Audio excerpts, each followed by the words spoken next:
that? Looks like barbed wire? It is, yeah. Okay. Would you be willing to tell me about that? There's not a big story there. I just Mhm. kind of got it on a whim one day. Right. It was my.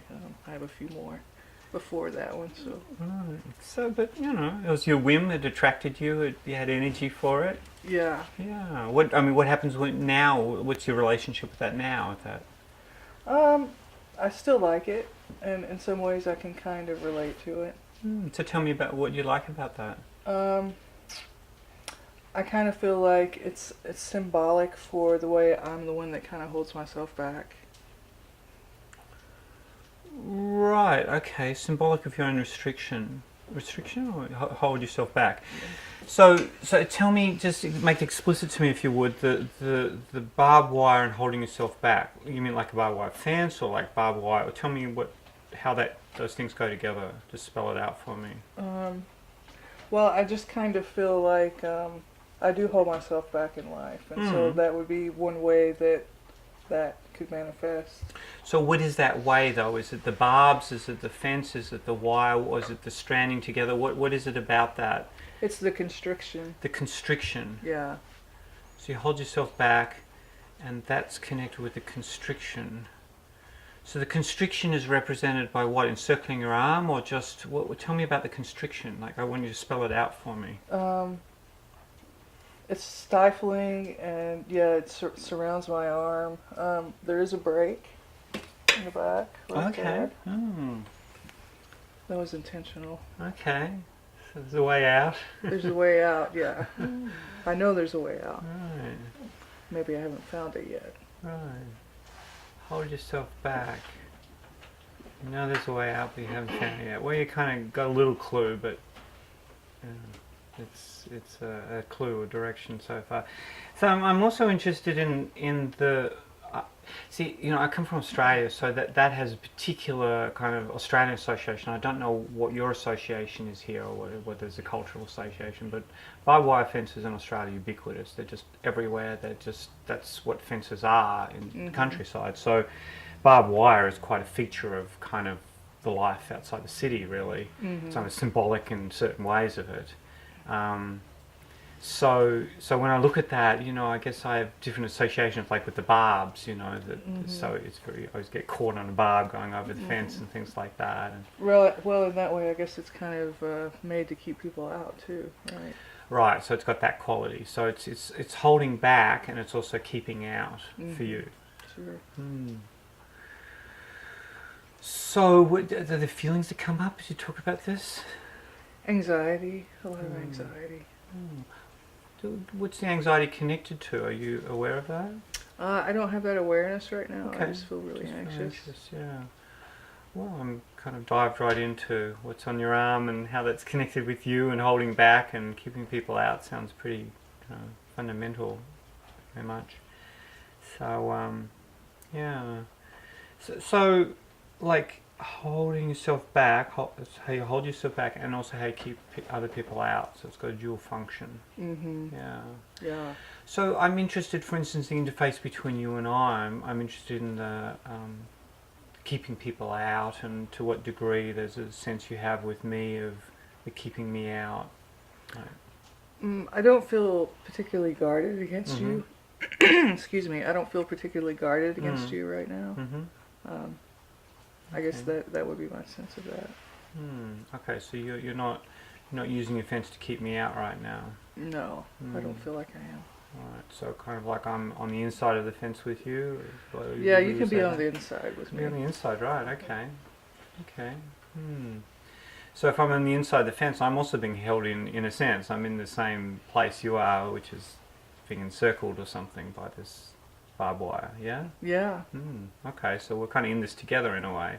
I guess we kind of are, yeah. Right, encircled by barbed wire. How close is it? Like there, it's around your arm. If it's around us, is it like, how much space is there, or is it like really close? I think there's a fair amount of space between it and us. Like how much? Like, maybe this much, maybe this much. Right, okay. There's some space, but you lean out, you'd hit the fence. You're gonna hit it, yeah. Yeah, okay. So it's just enough not be scratched by it if you keep still, but any movement, pretty well, you're going to bump up against it. Yeah. Yeah. Because barbed wire serves its purpose not only by being fence-like, but by its barbs, because cautious, makes you cautious coming near it. Sure. It's part of its power of holding back. Yeah. So it's a bit scary. I don't know whether your anxiety is connected to that, but yeah. I get anxious coming up to barbed wire, and I'm very familiar with it. I'm very careful and hold it, and move very slowly because it's scary stuff. Yeah. Mm. Yeah, it definitely can be. Mm. Scary to let people in too, I guess. You've let me in, so how is this for you that we're both here and kind of close quarters in a way inside the fence? It's getting to be a little more comfortable. A little more. Feeling a little more calm. Well, it's a risk. I mean, you hardly know me. Here I am inside your fence with you. Yeah. What's the dangers? What might I do that would be scary? That's a good question. See me. Right. Well, being inside your fence, I'm pretty close to that. Seeing you, Yeah. more likely that's going to happen. I'm not on the other side of the fence. I'm not being kept out. Yeah.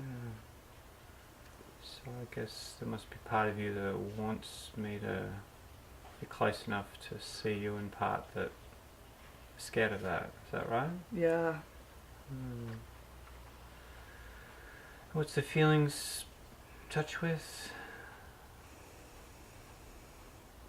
Feel kind of heavy.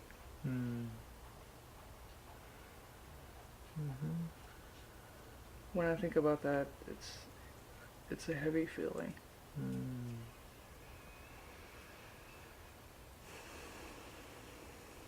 Yeah, so there's still a dynamic of keeping in and holding in and keeping out there, even though I'm inside the fence. Yeah. Yeah.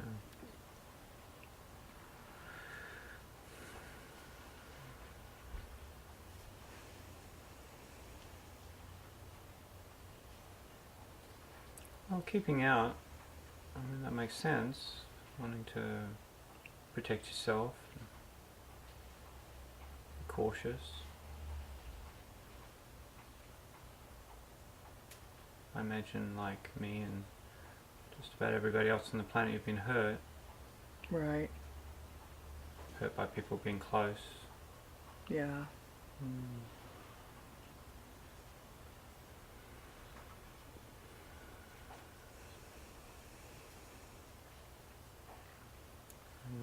for most of us, myself included, the longer we go on in life, the more strands of barbed wire there are to keep myself safe. Right. An accumulated experience of being hurt. In fact, sometimes I haven't had enough of a fence up. Like, I've just let people in too easily, and like, wow, that was a little rash. Would have been good to have a few more layers people had to get through rather than just letting them in so quickly. That makes sense.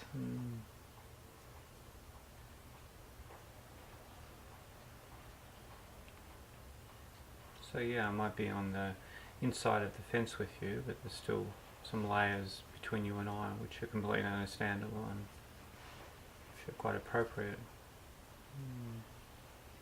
And if I came forward too fast in the wrong way, I'm sure I'd hit one of your barbs. Probably. So how do you do barbs? I'm asking you that. I ask myself the same question. How do I do barbs? My barbs are kind of quite subtle. Some people can't even tell what my barb is, but I know it's a barb. Subtle irony or things like that. It's not that effective, but boy, it's there on a very subtle level. What about you? What are your barbs? How do you do barbs? I think I tend to just disappear. You disappear. So where's the barb in that? I guess there isn't one in that, but that seems to be how I respond. Right. Well, that's a way to make yourself safe. Yeah. An invisible woman, yeah. I can be very sarcastic too. Oh, okay. Well, that's the barb. I don't do that well with sarcasm. I can be very, very ironic in a subtle way, but I don't do very well on the other people's, people's sarcasm. I can feel the barb. I've kind of got my little sensitivity up about that. Yeah. But that's very effective sarcasm. Yeah.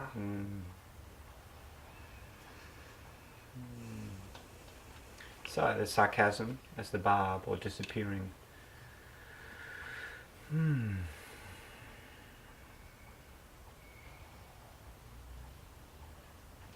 Yeah.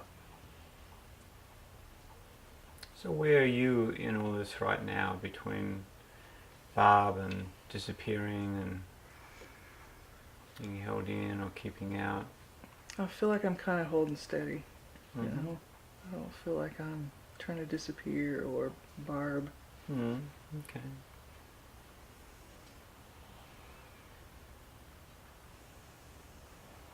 And what would you like from me right now? I don't know. Give it a go. Just talk to me.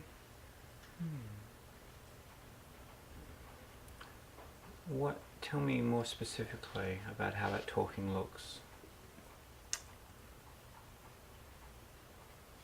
Just engage me in conversation. Is this okay, what we're doing? Yeah? Yeah. Okay. We're talking kind of metaphorically, Right. descriptively. I'm most interested in getting to the more concrete edges of that, where that lands in relationship, what that looks like. So where does that look like in your life at the moment? Holding yourself in, keeping people out, the barbs, the disappearing?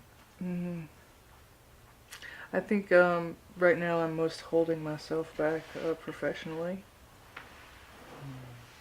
How do you do that? I need to find a job, and I've turned down 2 already because apparently I'm crazy. But yeah, so I keep telling myself that I keep making excuses for why it won't work or why it's not the right position. Right. Because I seem to be too comfortable where I am. Right. So you need a job. You've turned down 2 jobs. They're not quite right. Right. And how does that connect with? Oh, that's the holding yourself back, right? So Right. you need the job, but you hold yourself back from accepting it. And so these jobs, what you're saying, they could have been okay, but actually you're holding yourself back. They could have been okay, yeah. Right. So you just make an excuse and holding yourself back. Yeah. So tell me about holding yourself back. You're holding yourself back from these jobs that you need. Right. What is that about? Fear of failure, I think. Right. Have you got the experience of failure? I have, yeah. Would you be willing to share with me an example? In a lot of ways I've failed as a mother. Oh, okay. Wow, that sounds serious. Give me an example of one way that you failed as a mother. I haven't been there for my son in the ways that I think a mother should be. Can you give me an example? I've been busy, first with school and then with this internship and Right, so you've been study work related, not there for him. yeah. That's a little bit of a modern phenomena, but you've got your own unique experience of that. Yeah. You've got a partner? I do. Right. Is he involved in the parenting? He is. That's a whole nother issue in and of itself. Right, okay. Right. But it's not entirely dependent on you to do the parenting. Correct. Right, okay. So your child's not entirely neglected by your time schedule. Right. But you feel like you would have liked to, should have been there, would be there more for him on a time basis. Is that what you're saying? Yeah, a lot of it's time. I don't feel that he's gotten enough of my time. Yeah, that's difficult. You want to get ahead with your life and your career, and it takes a big time investment, and there's a conflict with parenting and the needs of your child. Right.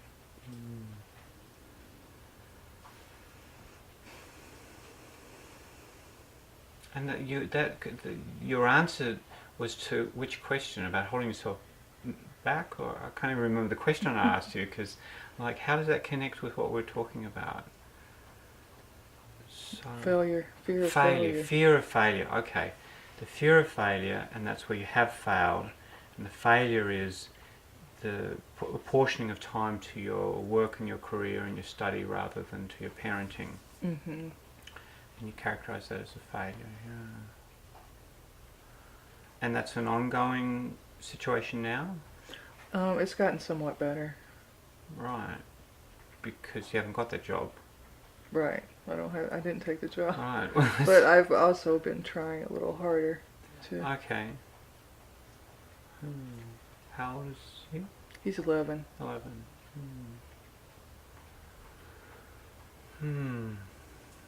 Right, so that's a good reason not to get a job. I mean, from one point of view, it's a good reason to turn down jobs, right?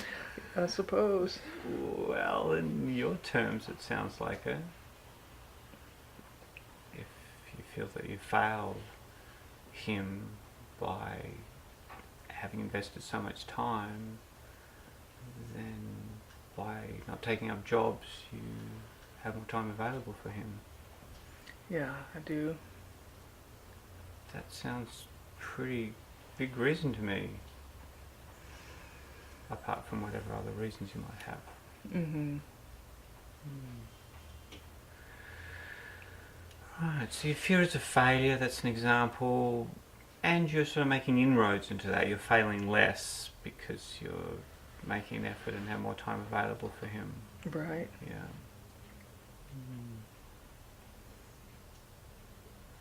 So that's a failure you're doing something about. Yeah.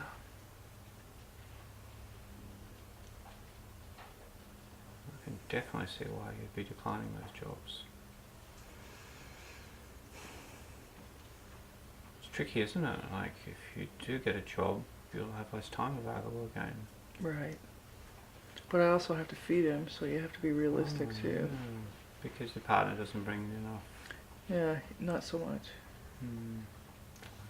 Realities of American life in the 21st century. Yeah. Very sad.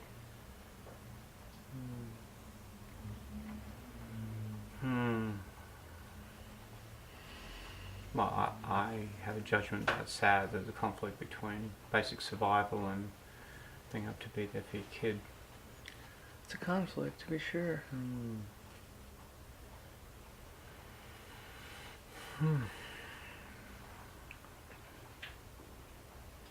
So, what would you like from me? Conversation. Yeah. What would you like from me around this stuff? Understanding. Well, I do. Have lots of understanding there.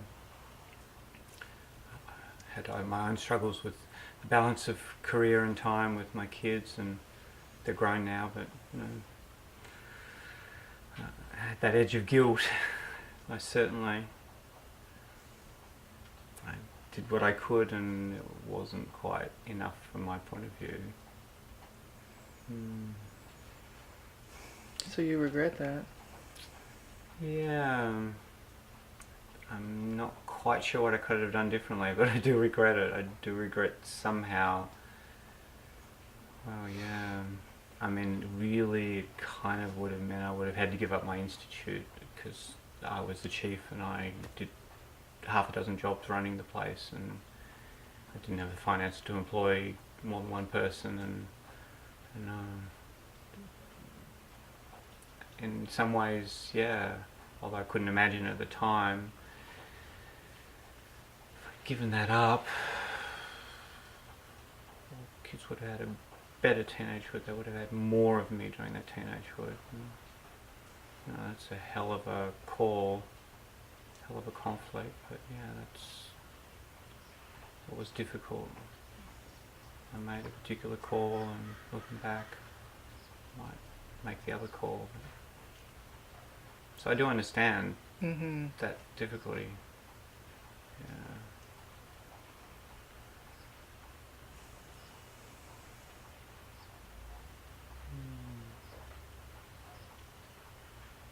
But there also sounds like a bit of an effort component. You're making more of an effort, so it's not just the time factor, it's something else there as well. That you failed, that you didn't try hard enough, or what was that? I think it was just a struggle to do everything and still be available. Yeah, I get that. I understand that. Totally. So you're dealing with that struggle differently, or what's different now? Things have slowed down for me a bit, so that's You been helpful. don't have the job. Yeah. Well, Finish yeah. the studies. So that's a time thing as much as anything. You don't have the pressure so much, so Yeah. sounds like a situational, structural thing.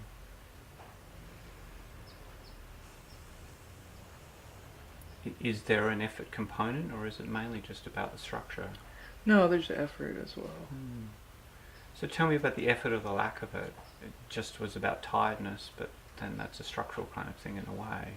Yeah, I think it was a lot about tiredness, because just running and going and doing all the time, you're exhausted. Yeah, So, not much left for so I'm not partner as or- tired now. And I'm able to focus more. Sounds mainly structural. And, Circumstantial, life choices, lots of good reasons not to get that job. It's difficult, I imagine, choosing a job now, knowing that it's going to take you back into less relaxed, less time. yeah. How are you going to do that? I mean, how are you going to make that choice? Well, I have to move forward, so. Yeah, in what sense exactly? Well, I went to school and I went through all this. Well, that's, yeah, you got to capitalize on it, you got to do something with it, that's right. Yeah, and I got student loans to pay, so. And just surviving, and that's counterbalanced with your kid, your Right. parenting. That's a very difficult weighing up.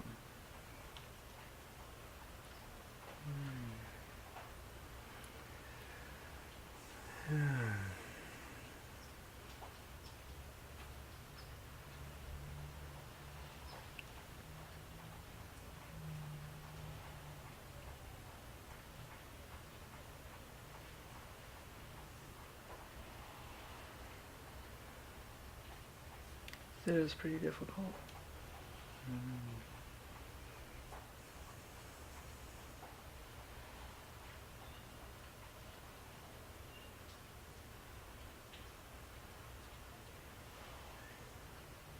Because those two forces, let's call them that, are both very strong. The need to realize yourself and to pay back the loans and to make use of what you've learned and sacrifice for all these years. And then kid's 11, 4 years, that's about it. He's half out the door. That's a very difficult call.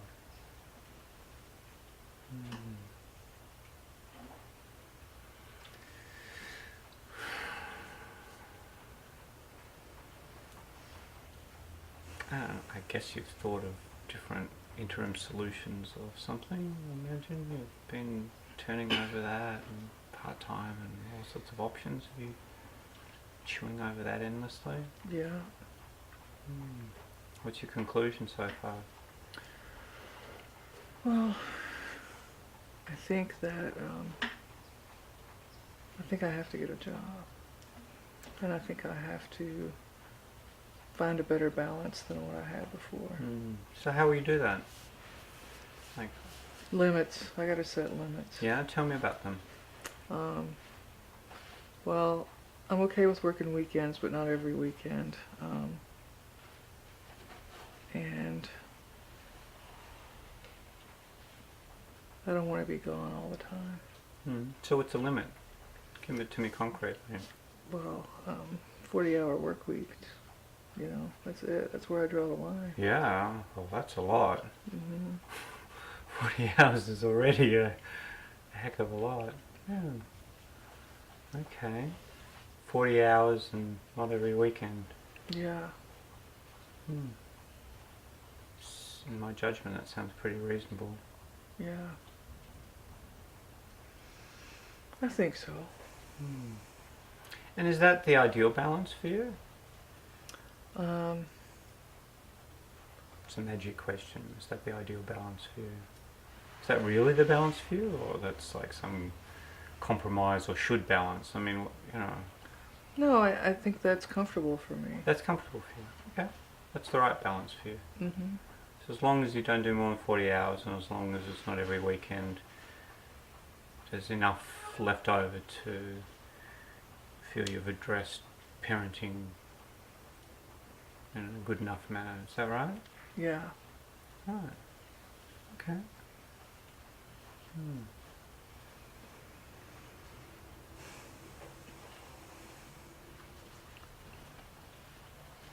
Well, that's the rational part of you says that. I just wonder though, you know, you get the job offer, are you really going to take it? I think I will now. Right, what's changed? I think my perspective has changed because initially I didn't really have a good understanding of why I turned down the jobs to begin with. Fair enough. A clearer delimitation of your boundaries now. Yeah.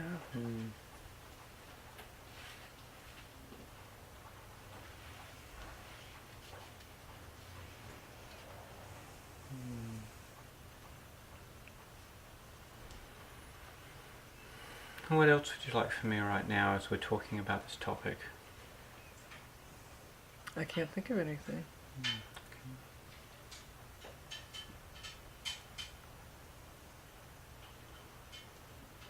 It's the only, I mean, there's a few things I kind of feel like talking with you a little bit about within this, which is, you seem clear that 40 hours is okay, you know, so that's one thing. And in the balance of the 40 hours, outside of that, you have a sense of being able to manage that time sufficiently that you're going to, you know, have a good enough time with your kid, is that right? Mm-hmm. Okay.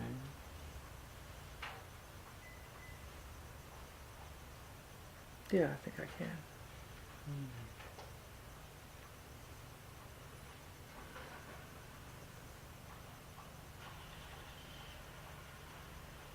So we started talking about barbed wire and holding in, holding back and keeping out.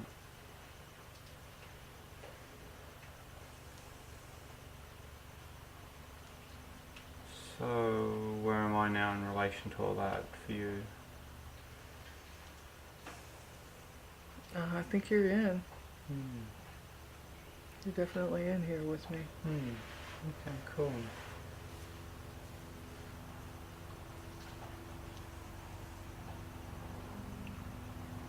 So maybe it's time to turn attention to this fence with a nick in it. I'm calling it a nick. What would you call that? A nick works for me. Nick, yeah. There's a nick in the fence. Mm-hmm. And there's like two strands and there's a nick in one of the strands, right? Uh-huh. Okay, so somebody started the process. Mm-hmm. So it's still encircling, but it's actually only held together by one strand. So, talk to me, what happens now?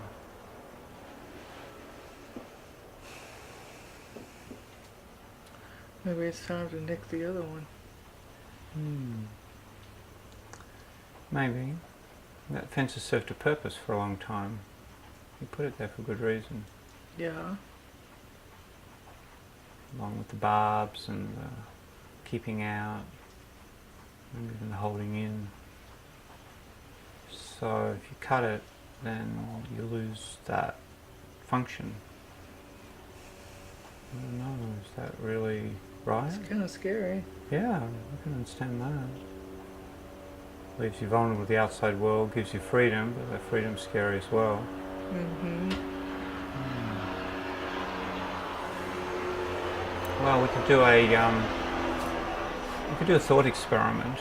A good thing about thought experiments is you can they're a bit magic. You can do things and undo them and put them back in place. And it's not like physical stuff, which is sort of, when something happens to it, it's scarred or broken or a lot more complex. Mm-hmm. So if you're willing to do a thought experiment, I'll tell you what it is. There's the fence that's around us. There's a nick in one of the strands. So the thought experiment might involve, I don't know, getting a pliers or something to make a nick in the other, to cut it, and then it would involve, and the thought experiment can work because you can always put it back together. You can always go back to the game. You go back to the beginning, and there it is, with the fence and the single nick again. So we can always put it back in place if that's necessary. Okay. So if you let yourself have this thought experiment of nicking the other place, and the fence pops open, now what happens?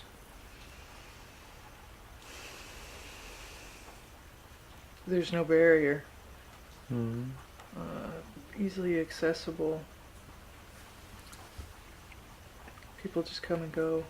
Animals too. Bit chaotic. A bit chaotic, yeah. How is that for you? A little unnerving. Yeah, sure. Yeah. Things aren't regulated anymore. Mm-hmm.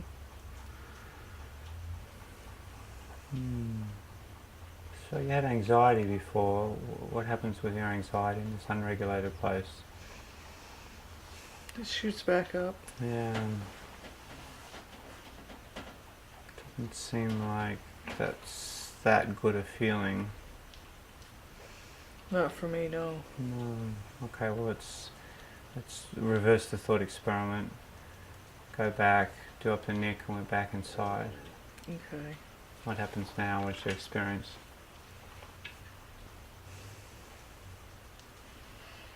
More calm. So other functions than just holding in and holding back and keeping out to that fence. Helps manage your anxiety. Yeah. Keeps you calm. Mm-hmm.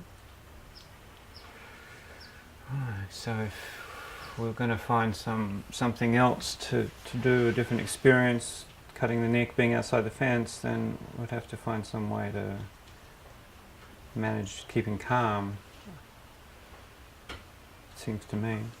Mm-hmm. Yeah. So what's your thoughts? How could you achieve that? Breathing. Yeah. That enough?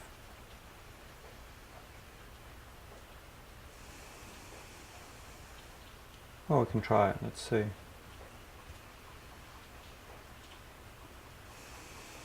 Go through the thought experiment again. Nick the other nick in the fence. Fence opens. Walk out. You're free to walk out. You're free to come and go. The animals are free to come and go. You breathe. I want you to notice how you're doing, anxiety versus calm.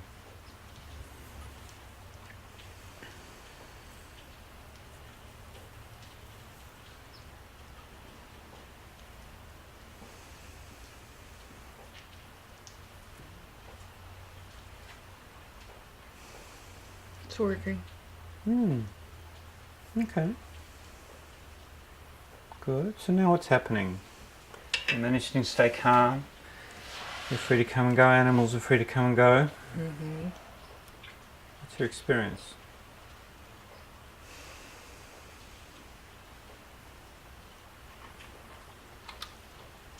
It's okay. It feels okay. Right. Near the held back, not keeping out. Neither nor. Right.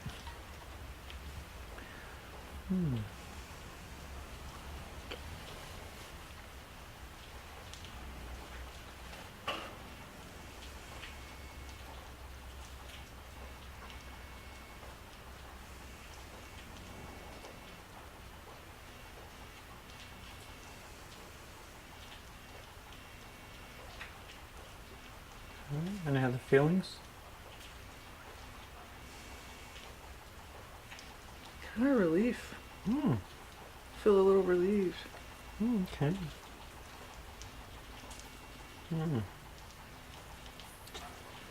So, just to be very preemptive, does that mean you're ready to go to the tattooist and somehow get another nick done in there? Maybe I'll have to do that.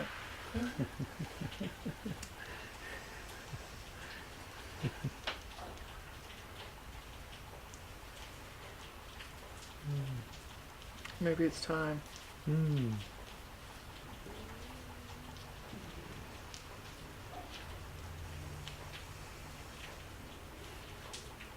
My wife used to have a crocodile on her back. She got done when she was young, early 20s. So after she met me and got more into spiritual stuff and everything, she went back to the tattooist and got it made into a lotus.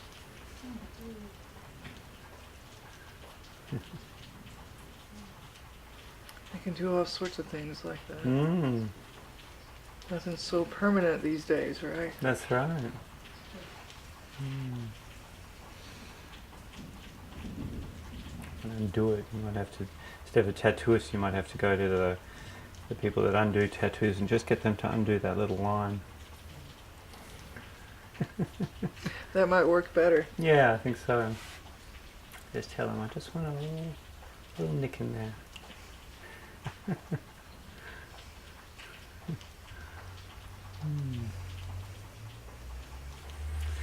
Cool. Okay, well, maybe that's a good place to finish. Yeah. Yeah. Thank you. Thanks for letting me in there.